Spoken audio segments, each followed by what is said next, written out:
کیسا ہے نور چھایا مدنی مذاکرے میں، کیسا ہے نور چھایا مدنی مذاکرے میں، کیسا ہے نور چھایا مدنی مذاکرے میں، ہر دل ہے جگمگایا مدنی مذاکرے میں۔ الحمدللہ رب العالمین والصلاة والسلام علی خاتم النبیین، اما بعد فاعوذ باللہ من الشیطان الرجیم، بسم اللہ الرحمن الرحیم۔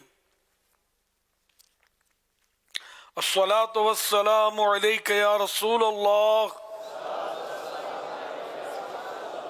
وعلی آلک واصحابک یا حبیب اللہ، الصلاة والسلام علیک یا نبی اللہ وعلی آلک واصحابک یا نور اللہ۔ نویت سنت الاعتکاف۔ جب کبھی داخل مسجد ہونے کی سعادت پائیں، اعتکاف کی نیت ضرور فرمائیں۔ نیت دل کے ارادے کو کہتے ہیں۔ دل ہی میں نیت کر لیجئے کہ میں نے سنت اعتکاف کی نیت کی۔ اب معتکف ہو گئے، دل میں نیت حاضر ہوتے ہوئے زبان سے دہرا لیا تو زیادہ اچھا ہے، نہ بھی دہرایا تب بھی دل کی نیت کافی بلکہ ضروری بھی ہے۔ یاد رکھیے، مسجد میں کھانا پینا، سونا، سحری، افطار، آب زمزم شریف پینا، دم کے ہوا پانی پینا، نیاز کھانا، یہ سب اسی صورت میں جائز ہوتے ہیں جبکہ اعتکاف کی نیت کی ہو۔ نیت نہیں کی تھی تو اب یہ چیزیں مسجد میں کھانا پینا وغیرہ جائز نہیں ہوتا۔ افطار کا وقت ہو گیا، مسجد میں افطار نہیں کر سکیں گے۔ ہاں، اعتکاف کی نیت نہیں کی تھی تو اب کر لیں تو پھر کر سکیں گے، اور پہلے کر لی تھی نیت تب بھی اعتکاف باقی آپ کا، جب تک مسجد سے خارج نہیں ہوئے تھے تو آپ افطار کر سکیں گے، کیونکہ مسجد سے باہر نکلنے سے یہ نفل اعتکاف ختم ہو جاتا ہے۔ صلو علی الحبیب صلی اللہ علی محمد۔ آج شعبان شریف کی تیسری رات ہے۔ مکتبۃ المدینہ کا رسالہ ضیاء درود السلام پیج نمبر 2 سے فرمانے ہیں آخری نبی صلی اللہ علیہ وسلم نمبر 2، بروز قیامت لوگوں میں سے میرے قریب تر وہ ہوگا جس نے دنیا میں مجھ پر زیادہ درود پاک پڑھے ہوں گے۔ صلو علی الحبیب صلی اللہ علی محمد۔ مدنی مذاکرے کی نیتیں بھی کر لیجئے حسب حال، اگر آپ یہ کر سکیں گے، اس پر عمل، نیت و ذہن ہو تو کر لیجئے۔ ادھر ادھر دیکھنے، باتیں کرنے، دوسروں کو اشارے کرنے، خود پھیل کر دوسرے کو تنگ ہو کر بیٹھنے پر مجبور کیے بغیر، دیوار وغیرہ سے ٹیک لگائے بغیر، اللہ کریم کی رضا کے لیے توجہ سے دینی باتیں سنوں گا۔ صلو علی الحبیب سن کر بلند آواز سے درود پاک پڑھوں گا۔ مجبوری نہ ہوئی تو صلاۃ السلام کے بعد ہی اپنی جگہ چھوڑوں گا۔ ختم ہونے کے بعد آگے بڑھ کر عیسائی بھائیوں سے سلام و مصافحہ کرنے اور آئندہ بھی آتے رہنے کی دعوت دے کر، مدنی قافلوں کے تعلق سے یا موقع کی مناسبت سے نیکی کی دعوت دے کر ثواب کا حقدار بنوں گا۔ صلو علی الحبیب صلی اللہ علی محمد۔ امیر اہل سنت سے سوال ہے کہ بعض لوگوں کے بیٹے نہیں ہوتے تو وہ اپنی بیٹی کو کہتے ہیں کہ یہ میری بیٹی نہیں بیٹا ہے، اور بعض اوقات لڑکیاں بھی کہتی ہیں کہ میں اپنے والدین کی بیٹی نہیں بیٹا ہوں، اور بعض اوقات ایسی لڑکیاں یا بچیاں لڑکوں والے کپڑے وغیرہ بھی پہنتی ہیں۔ اس بارے میں شرعی حکم کیا ہے؟ اگر لڑکیاں لڑکوں کے کپڑے تو نہیں پہن سکتی، یہ تو جائز نہیں ہے۔ البتہ یہ کہ لاڈ میں، پیار میں بعض اوقات بولتے ہوں گے کہ تو میرے بیٹی نہیں بیٹا ہے، تو اب ایسی بات کہ جو سب کو پتا ہے کہ ہے تو جھوٹ، جس کے سامنے بولا، جس کو بتایا، جس کو کہا، وہ بھی کہا گیا، سب سمجھتے ہیں کہ یہ ہے جھوٹ۔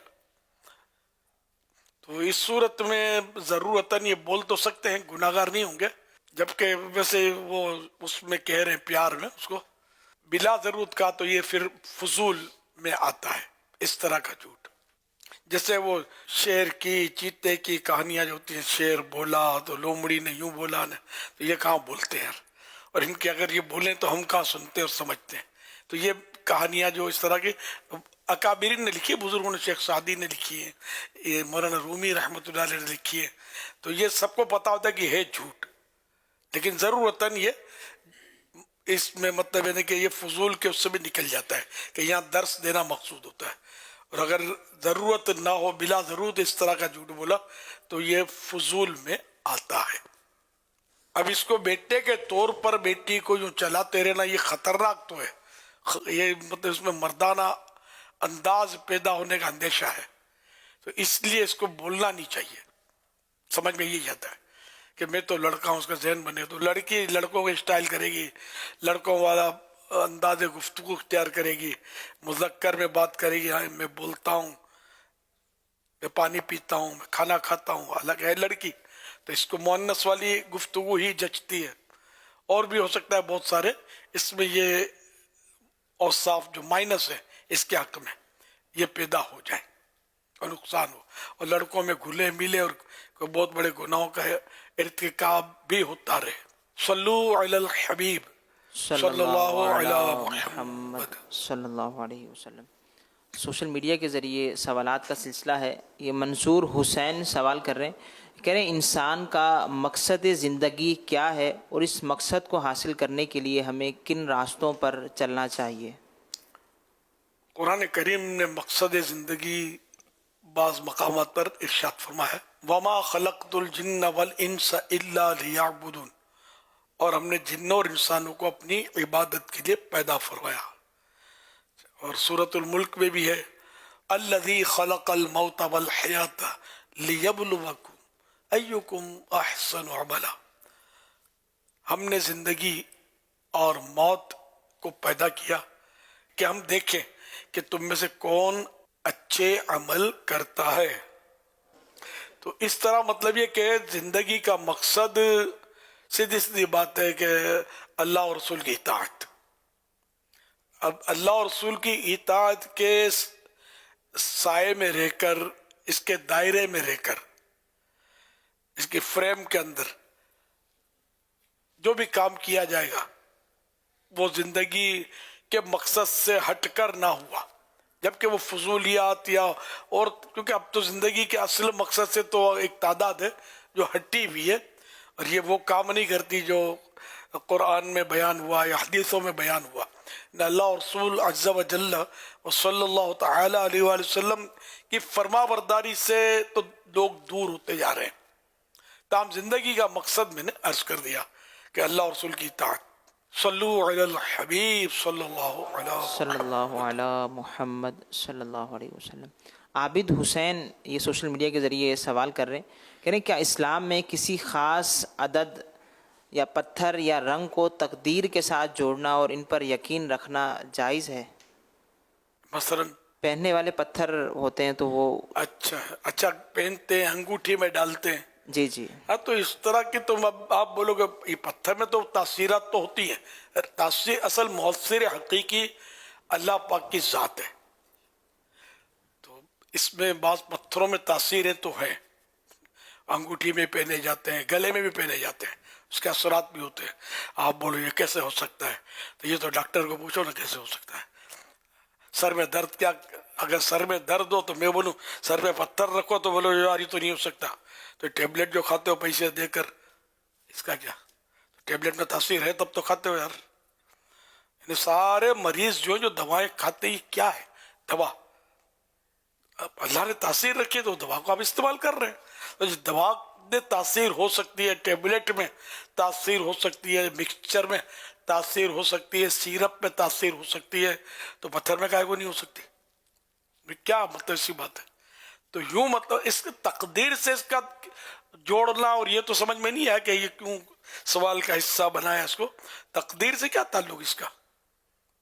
تقدیر اور شے ہے، تاثیر اور شے ہے. لیکن یہ یقینی عقیدہ رکھنا ہوگا کہ مؤثر حقیقی اللہ کی ذات ہے. اگر کوئی بولے کہ اس پتھر میں یا اس دوا میں یا اس انجیکشن میں یا اس چیز میں خود بخود تاثیر ہے، اس کی اپنی خود بخود تاثیر ہے تو اسلام سے ہی نکل جائے گا کہ ہر شے میں جس میں بھی جو بھی تاثیر رکھی وہ اللہ تبارک و تعالی نے ہی تاثیر رکھی ہے. یہ عقیدہ ہے اور یہ فائنل ہے. اب بار بار آدمی بولے گا نہیں کہ اللہ کی دی ہوئی تاثیر سے اس کا یہ فائدہ ہوا. انڈرسٹوڈ ہوتا ہے جیسے کہ بہار نے سبزہ اگایا, یہ کہا گیا بہار نے سبزہ اگایا, تو اب اس میں کہنے میں کوئی حرج نہیں ہے کہ اصل عقیدہ تو سبزہ یہی کہ اللہ نے اگایا, بہار نے اگایا, تو بہار میں تاثیر کس نے رکھی؟ اللہ نے رکھی. سیٹھ نے تنخواہ دی, بوس نے تنخواہ دی, تنخواہ بڑھائی, اس سے کہا گیا تنخواہ بڑھا دو. تو اب کوئی بولے کہ بھائی روزی تو اللہ دینے والا ہے, اس بندے سے کیوں مانگ رہے ہو کہ تنخواہ بڑھا دو, اور تنخواہ لے رہے ہو اس سے, تو ظاہر کوئی یہ سب یہ میٹھے میٹھے معاملات ہیں, اس میں کوئی نہیں بولے گا, نہ کسی کو وسوسے آئیں گے. تو یہ کہ ظاہر ہے کہ وہ تنخواہ جو سیٹ دے رہا ہے جو کچھ ہے وہ سیٹ بھی کہیں سے کما رہا ہے, ایک چین بنی ہوئی ہے نا. تو یہ سب نظام رب کا بنا ہوا ہے اور سب کو روزی اللہ دیتا ہے. تو یہ انڈائریکٹ جو ہے یہ سب ہمیں دے رہے ہیں, حقیقت میں اللہ پاک ہی دے رہا ہے. موت کون دیتا ہے؟ بچہ جانتا ہے, اللہ دیتا ہے, سمجھے. تو اب اگر کوئی آپ کے سامنے گن تاک کر کھڑا ہو جائے اور آپ کا ایمان بھی ہے کہ اللہ موت دیتا ہے, تو کیوں گھبرا رہے ہو؟ اس کو منتیں کیوں کر رہے ہو؟ میرے چھوٹے بچے مجھے چھوڑ دو. ارے اس کو کیوں بولتے یار, اللہ کو بولو. تو یہاں اس کو بولنے میں کوئی حرج نہیں ہے. پھانسی پہ لٹکا دیتا ہے جج سائن کر کے, ہے نا. تو اب یہ کہ ٹھیک ہے پھندا پہن لو نا, موت تو اللہ دیتا ہے, یقیناً اللہ دیتا ہے. یہ سارا مطلب عالم اسباب ہے. اور قرآن کریم میں بھی ہے یتوفاکم ملک الموت الذی وکل بکم, ملک الموت تمہیں وفات دیں گے, تمہیں موت دیں گے جو تم پر مقرر کیے گئے. حقیقت میں تو موت اللہ دیتا ہے, لیکن یہ مقرر کیے گئے, ان کی ڈیوٹی لگی ہوئی ہے. تو یوں مجازاً ہم کہتے ہیں کہ ملک الموت وفات دیں گے. بھائی فلاں نے گولی مار دی اور بندہ مار دیا, بولتے ہیں نا بندہ مار دیا اس نے, تو اب قاتل بولے کہ میں نے کہاں مارا ہے, اللہ نے موت دی ہے نا, اس کا ٹائم پورا ہو گیا تھا, یہ سبب بن گیا, لیکن نہیں, قاتل کو تو سزا تو ملے گی نا, یوں کہ اگر چھوٹے گا نہیں. تو بہرحال یہ دنیا عالم اسباب ہے. تو یہ پتھروں کی تاثیر کے تعلق سے بات ہوئی, تو یہ بہت ساری باتیں ہم نے کی اس میں. تو اس لیے وسوسے نہیں پالنے چاہیے. اللہ پاک نے ہر چیز میں کچھ نہ کچھ تاثیرات رکھی ہیں, لیکن مؤثر حقیقی اسی کی ذات ہے. تاثیر رکھنے والا وہی ہے, وہ چاہے گا تو. اب جیسے کہ کان سننے کے لیے دیے, آنکھیں دیکھنے کے لیے دی, مگر یہاں دیکھنے کی اور کان میں سننے کی تاثیر کس نے رکھی؟ رب نے دیکھی, رب نے رکھی. اور جب تک رب چاہے گا یہ سنیں گے, رب چاہے گا دیکھیں گے. اور اگر رب چاہے تو ابھی کان جو ہے نا دیکھنے لگیں گے, آنکھیں سننے لگیں گی. عقل میں نہیں آتا نا, ٹھیک ہے نا, لیکن جب رب چاہے گا تو ایسا ہوگا, تو پھر عقل میں آ جاتا ہے ہماری. اگرچہ مطلب یہ کہ ایسا ہو, مطلب دیکھا نہیں جاتا کیسا ہوتا ہو, لیکن یہ کہ وہ چاہے تو, میں سمجھانے کے لیے عرض کر رہا ہوں کہ وہ چاہے تو آنکھ سنے, کان دیکھے, ناک کھائے, منہ سونگے. رب چاہے تو سب کر سکتا ہے. ان اللہ علی کل شیء قدیر, بے شک اللہ تعالی ہر شے پر, ہر چیز پر قدرت رکھتا ہے.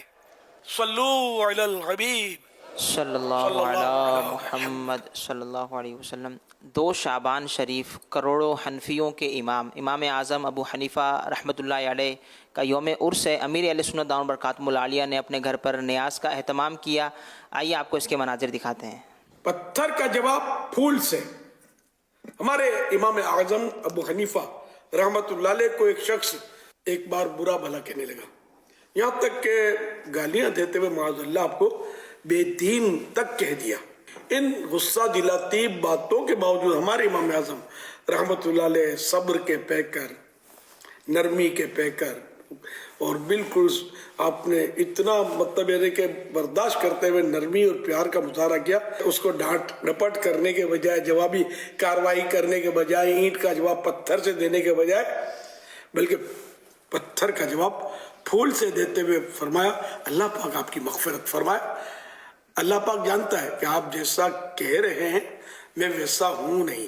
عطا ہو خوف خدا خدا را، دو الفت مصطفیٰ خدا را، کروں عمل سنتوں پہ ہر دم، امام اعظم ابو حنیفہ ہمارے رہبر، امام اعظم حیا کے پیکر، امام اعظم سخا کے پیکر، امام اعظم غریب پرور، امام اعظم امام اعظم امام اعظم امام اعظم امام اعظم رحمت اللہ تعالی علیہ۔ 1446 ہجری کے شعبان شریف کی 2 تاریخ کو امام اعظم، امام افخم، امام ابو حنیفہ رحمت اللہ علیہ کا عرس ہوتا ہے۔ ہم نے بھی نیاز کی ترکیب کی ہے، آپ نے بھی نہ کی ہو تو کر لیجئے گا۔ صلو علی الحبیب، صلی اللہ علی محمد۔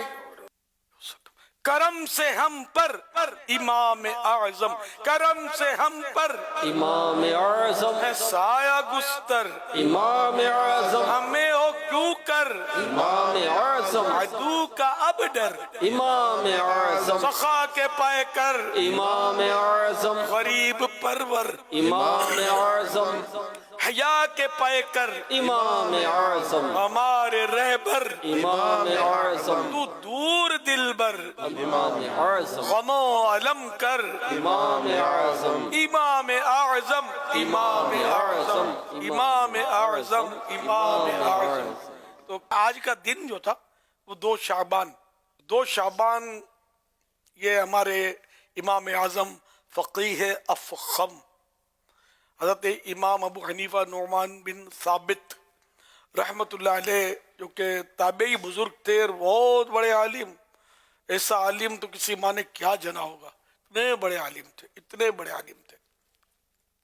تو ان کا یوم عرس تھا، آج گزرا آج کا دن، اور ہم حنفی ہیں، اور دنیا میں کروڑ کروڑ حنفی پائے جاتے ہیں جو امام اعظم ابو حنیفہ رحمت اللہ علیہ کے مقلد ہیں، تقلید کرتے ہیں۔ آپ مجتہد تھے، اور یوں تو اور بھی امام ہوئے لیکن 4 امام مشہور ہیں، ان کے مقلدین پائے جاتے ہیں دنیا میں۔ امام شافعی، امام مالک، امام احمد بن حنبل اور امام ابو حنیفہ رحمہم اللہ، تو ان حضرات کے مطلب یعنی کہ مقلدین دنیا بھر میں پائے جاتے ہیں۔ کیونکہ امام ابو حنیفہ رحمۃ اللہ علیہ کی بھی لاکھوں کروڑوں مقلد ہر دور میں پائے جاتے ہیں، اور اس پر یعنی سمجھو یہ جیسے ہمارا ملک ہے پاکستان میں، ہندوستان میں اور دیگر بعض ممالک ہیں جن میں حنفیوں کی کثرت ہے، سب سے زیادہ دنیا میں حنفی ہے، اور دوسرے نمبر پر غالباً شافعی ہے نا۔ تو اس طرح مطلب یہ کہ کروڑ حنفی پائے جا رہے ہیں، تو ہم سب حنفی ہیں۔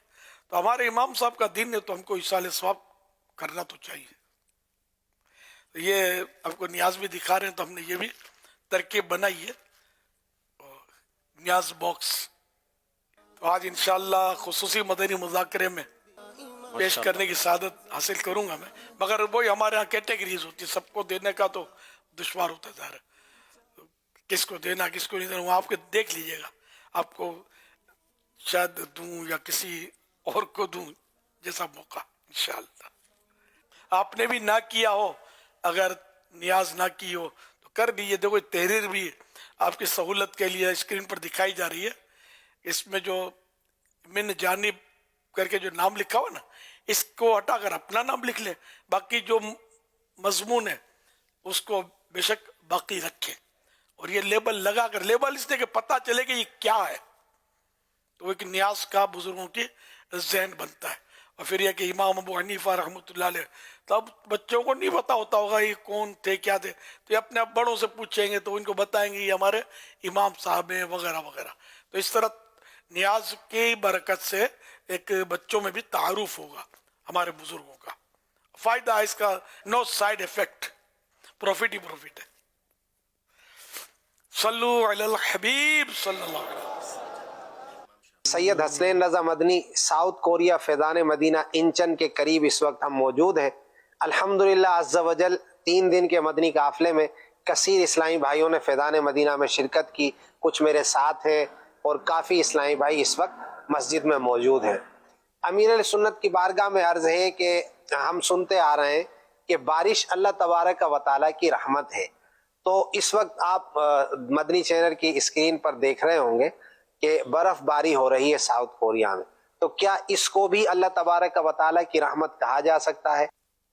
بارش جو آسمان سے اترتی ہے ماءً مبارکن، اسی کو کہا گیا نا ماءً مبارکن، کہ برکت والا پانی. تو یہ تو برف ہے، جمع ہوا پانی ہے. اب اللہ بہتر نے یہ بھی اس میں شامل ہے، اس میں یہ بھی شامل ہے ماءً مبارکن میں، یہ جو برف باری ہو رہی ہے ماشاءاللہ. اب یہ کہ بعض اوقات یہی پانی جب زیادہ اکٹھا ہو جاتا ہے تو آزمائشیں بھی آتی ہیں، اس کا بھی انکار نہیں ہے. سیلاب کی صورت میں اختیار کرتا ہے اور لوگوں کی بعض اوقات اس میں اموات بھی ہوتی ہیں بارشوں میں. تو یہ ایک اپنی صورت ہے، غذا بھی ہے، غذا اللہ کی نعمت ہے اور غذا نہ ہو تو بندہ جی نہیں سکتا. لیکن یہی غذا میں اگر بے اعتدالی کرے گا تو بیمار ہو جاتا ہے. تو ہوا ہے، اس کے بغیر جینا ناممکن ہے. ہوا، یہ ہوا جب بپھرتی ہے تو کیا کیا اڑا کے ہے نا اکھاڑ پچھاڑ کر دیتی ہے. صلو علی الحبیب صلی اللہ علیہ محمد.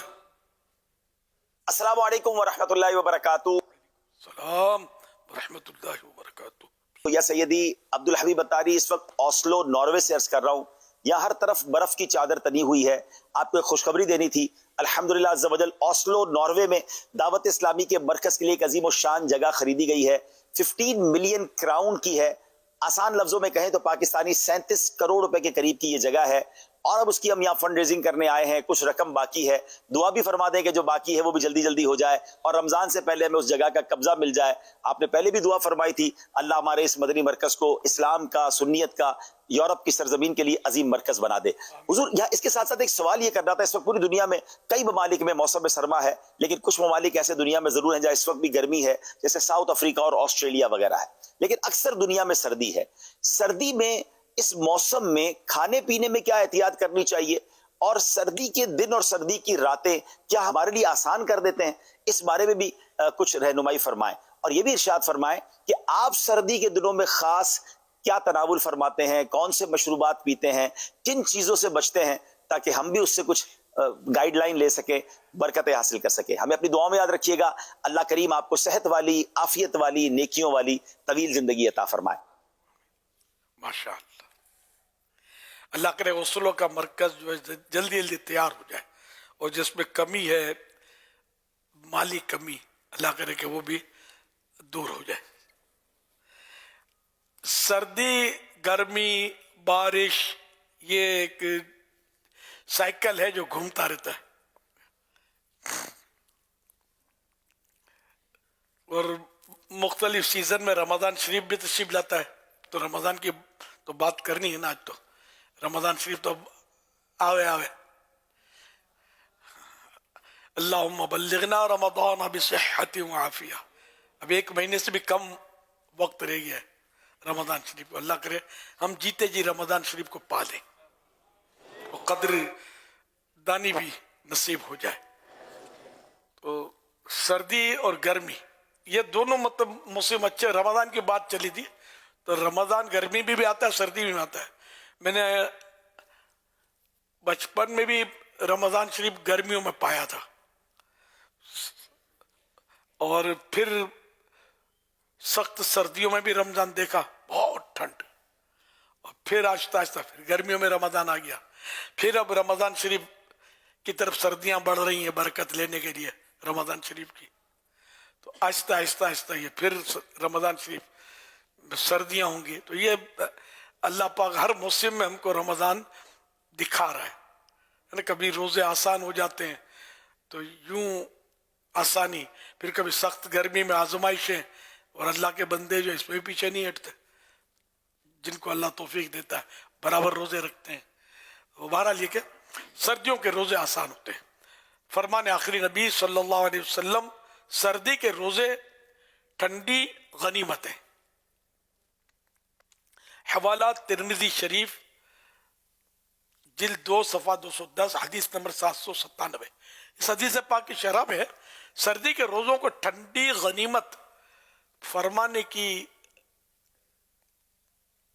وجہ یہ ہے کہ یہ ایسا مال غنیمت ہے جو لڑائی، تھکاوٹ یا مشقت کے بغیر ہی ہاتھ آ جاتا ہے. اسی لیے مجاہد اس غنیمت کو آسانی سے سمیٹ لیتا ہے. الحمدللہ. تو اللہ نصیب کرے ہم کو سردیوں کا رمضان بھی نصیب کرے. گرمیوں کا تو جو تعداد یہاں مجھے سن رہی ہے، ینگ جنریشن زیادہ ہے، انہوں نے تو گرمیوں ہی کے رمضان دیکھے ہوں گے. انشاءاللہ آپ جی گئے، ہم جی گئے تو سردیوں کے رمضان بھی دیکھیں گے انشاءاللہ.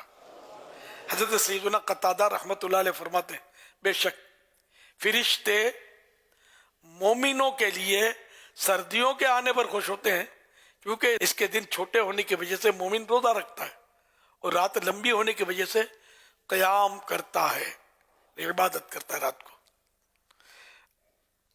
الزہد لی احمد بن حنبل، صفحہ 240 رقم حدیث نمبر 1251. تو یوں مطلب سردی میں روزے آسان ہے، اللہ توفیق دے. اور روزوں کا مہینہ بھی آ گیا شعبان. پیارے آقا صلی اللہ علیہ وسلم اکثر شعبان کے روزے رکھا کرتے تھے اور پھر رمضان شریف سے جا ملتے تھے. ہمارے لیے بھی کاش روزوں کی سعادت نصیب ہو کہ ہم بھی روزے رکھیں.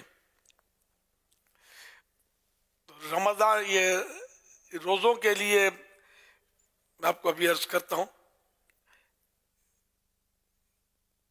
جو ہماری اصلاح اعمال مجلس کی طرف سے پیش کیا جاتا ہے فگر، اچھا تو 7 روزے تو کم از کم رکھ لیں ماہ شعبان میں. تو جس نے 7 روزے رکھے اس کو ہماری مجلس اعمال میں اس کو بیسٹ کی ڈگری مطلب دی جاتی کہ بیسٹ. 5 روزے اگر پورے ماہ شعبان میں رکھے تو بیٹر، 2 روزے رکھنے والے گڈ. دیکھ لیں 2 روزے تو عام طور پہ ہمارے لاکھوں عاشقان رسول رکھتے ہوں گے. اس طرح میں نے بھی کثرت سے 14 اور 15 شعبان کے روزے کا ہمارے یہاں ذہن دیا جاتا ہے. اور یہ ہمارا ذہن جو ہے نا یہ دعوت اسلامی سے پہلے کا ہے. ہمارا جو چھوٹا سا ماحول تھا تو اس میں بھی 14-15 شعبان کے روزے کی ترغیب ہوتی تھی. دعوت اسلامی سے پہلے کی بات کر رہا ہوں. پھر دعوت اسلامی کا ماحول نصیب ہو گیا تو یوں اب بڑے پیمانے پر ترکیب ہے. تو جو بھی نیت ہیں وہ مجلس سے اصلاح اعمال کو پیش کریں، شعبہ اصلاح اعمال کو. تو انشاءاللہ اس طرح یہ کہ اسکرین پر تعداد نیتوں کی بتائی جاتی رہے گی اور انشاءاللہ اس سے دوسروں کی بھی ترغیب کا سامان ہوگا. اور ساتھ میں روزانہ 700 درود شریف بھی پڑھنے ہیں. حضرت امام جعفر صادق رحمۃ اللہ علیہ سے وہ ایک روایت بڑی پیاری منقول ہے. حضرت سیدنا امام جعفر صادق رحمۃ اللہ علیہ نے فرمایا جو کوئی شعبان شریف میں روزانہ 700 مرتبہ درود پاک پڑھے گا اللہ کریم کچھ فرشتوں کی ڈیوٹی لگائے گا جو اس درود پاک کو رسول اللہ صلی اللہ علیہ وسلم کی بارگاہ میں پہنچائیں گے. اس سے رسول اللہ صلی اللہ علیہ وسلم کی روح مبارک خوش ہوگی. پھر اللہ پاک ان فرشتوں کو حکم دے گا کہ اس درود پڑھنے والے کے لیے قیامت تک دعائے مغفرت کرتے رہو. حوالہ القول البدیع صفحہ 395. تو یوں اس روایت کی روشنی میں 700 درود شریف روزانہ پڑھنے ہیں. جو پڑھ سکے خوش نصیب. تو وہ بھی اپنا نیت اگر بنتی ہے روز کے کم از کم 700 درود پاک، تو وہ بھی اپنی نیت جو ہے وہ شعبہ اصلاح اعمال کو بھیجیں جو دعوت اسلامی کا شعبہ ہے. اور ساتھ میں ایک کام یہ بھی کرنا، فیضان رمضان، یہ ماہ شعبان میں پڑھنی ہوتی ہے، تاکہ رمضان بھلے آپ نے پڑھ لی ہے، ہر سال پڑھنی ہوتی ہے یہ، تو اس سے کیا رمضان کے بارے میں جو روزوں کا مسائل، روزوں کے یہ معلوم ہوتا ہے، کس سے روزہ ٹوٹتا ہے، کیسے نہیں ٹوٹتا وغیرہ، جو بھی بہت ضروری مسائل، فرض علوم بھی اس میں ہے فیضان رمضان میں. تو اس کا مطالعہ بھی آپ نے کرنا ہے، اور یہ نیت بھی آپ شعبہ اصلاح اعمال کو پیش کر دیں. اچھا، اب سردیوں میں کیا احتیاطیں کی جائیں؟ تو یہ بیچ میں نے عرض کیا تھا کہ سردیوں میں پانی کم پیا جاتا ہے پانی، اور اس سے نقصان یہ ہوتا ہے کہ خون گاڑھا بنتا ہے اور جام ہوتا ہے، خون جمتا بھی ہے. اس کی مطلب ہے کہ وہ بلوکیج پھر ہو جاتے ہیں، نسوں میں رکاوٹیں کھڑی ہوتی ہیں، کیونکہ اس کی چھوٹی چھوٹی ٹکڑیاں بن جاتی ہیں اندر جم کے خون کی. تو اس لیے سردیوں میں بھی پانی گرمیوں کی طرح پینا ہے دشوار، لیکن پینا پڑے گا، ورنہ یہ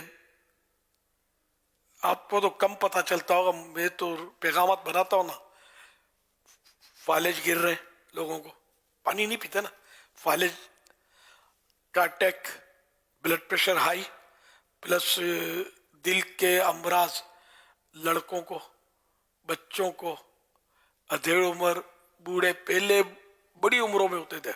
اب چونکہ آسائشیں بڑھ گئیں، اب مسجد برابر میں ہے لیکن اسکوٹر پر جانا ہے، کھا کر بیٹھ جانا ہے، چلنا نہیں ہے، اور کھانا بھی مرغن غذا، ناشتے میں پراٹھا، انڈا، ملائی، لائٹ ریفریشمنٹ جس کو بولتے ہیں نا، یہ بھی تلی ہوئی چیزوں پر مشتمل ہوتا ہے، جو معدے پر پہاڑوں کی طرح مطلب آتا ہے.